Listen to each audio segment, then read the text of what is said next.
So you guys know how I like my old Dodge pickups. Check this thing out, dude. This is Anthony Cook.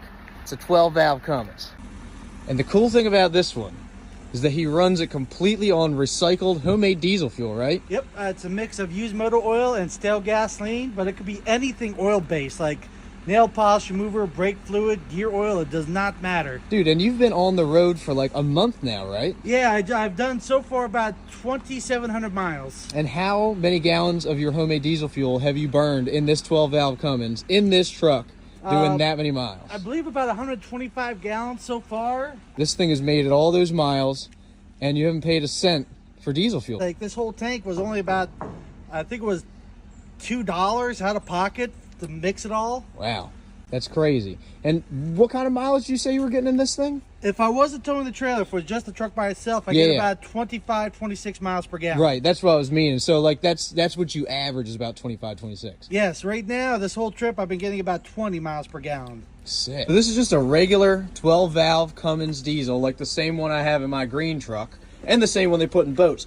This is a heat exchanger he made so that he can run straight motor oil without having to dilute it with stale gasoline if he wants to. Let's start her up. This truck is right up my alley, dude. It is pretty mint. Look at this thing. And it's a D150 that had a 318 in it, and now it's got a 12-valve that he put in himself.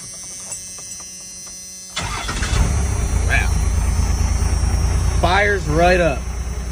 It's my kind of carpet in this thing too, man. Hey, if anybody can tell me what this switch does, you know you've driven old junk. I thought I knew what that did. Normally, it is for the high and low beams. I thought it was high and low beams. On this truck, it's a 4-speed automatic transmission. I did not have the computer to activate the overdrive. So I put that switch in to activate it myself. So you drive it like a regular 3-speed automatic. When you're up over 45 miles an hour, you click that to activate the overdrive. Clever. I like it. And look at this. Not complete without a flux capacitor. Every Dodge needs one. You can turn it on. Oh. Look at that. now we're cooking. So this thing was an old rental truck, hence the sick 5-tone paint job, and he usually has a window shaker out of a house for air conditioning, and he's got an inverter that will run the window shaker. I'm not gonna tell my my crew about that on the boat because they're gonna want air conditioning in the boat, and then they're never gonna get out of the cabin. I love this thing. This is my kind of truck. I'm telling you, this is awesome. He put an engine in a truck that he got for like 300 bucks. I mean, that's the way to do it, man. Country boys will survive, right?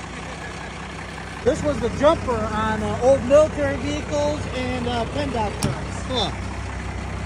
And for all the people constantly in his comments saying that he's faking it, he's not faking it. He knows far too much about the process to be making it up.